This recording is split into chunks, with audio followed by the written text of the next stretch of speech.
Hello, and welcome back to the Listen English podcast, your daily destination for improving your English listening and speaking skills.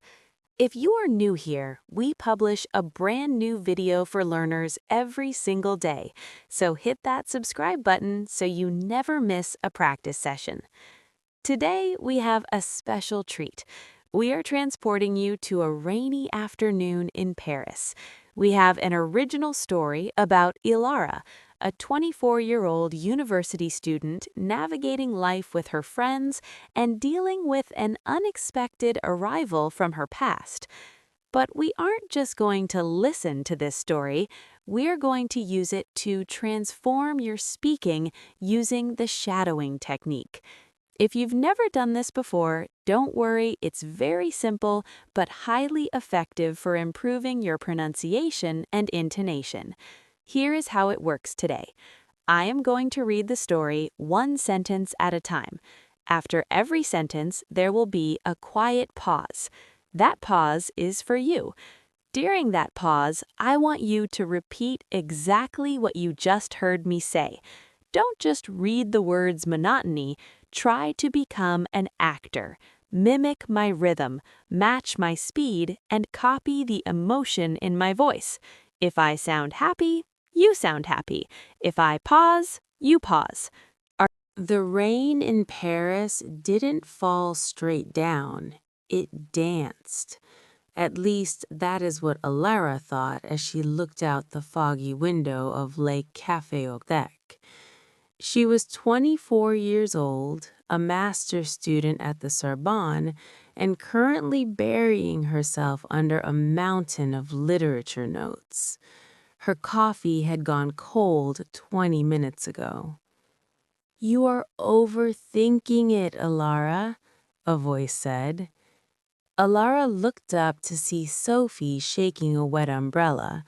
Sophie was her best friend in Paris, a chaotic, energetic art student who always wore bright yellow even in winter. Behind her was Mark, a quiet history major who was wiping his glasses. "I'm not overthinking," Alara sighed, closing her book. "I'm just distracted." "Distracted by the thesis or distracted by the ghost?" Mark asked gently, sitting down. The ghost wasn't dead. He was very much alive. His name was Julian, and he was the reason Alara had learned to love jazz and hate architects. They had broken up 6 months ago, right by the Seine River, on a night much clearer than this one. "I saw him," Alara whispered, "walking past the university library this morning." Sophie groaned, signaling the waiter for 3 espressos. "Ilara, look at me. You are 24, you live in the most beautiful city in the world, you are smart, kind, and your hair looks fantastic today. Do not let Julian ruin your Tuesday." "It's just hard," Ilara admitted. "Every street corner here reminds me of a memory. The bakery where we bought baguettes, the park where we studied. It's like walking through a museum of my past relationship."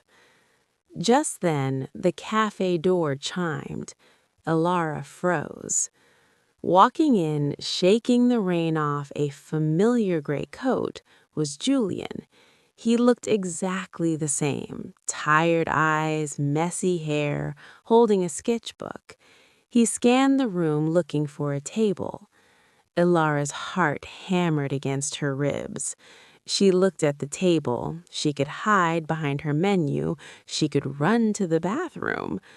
Then she looked at her friends. Sophie was already glaring at the door protectively.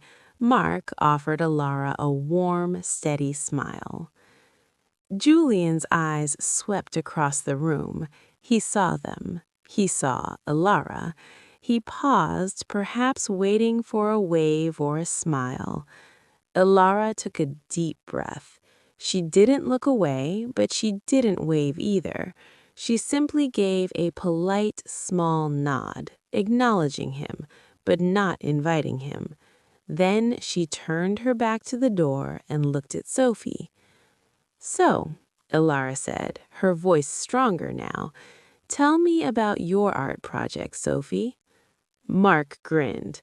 "Good choice, Ilara." Outside, the rain continued to dance, but inside, the air felt lighter.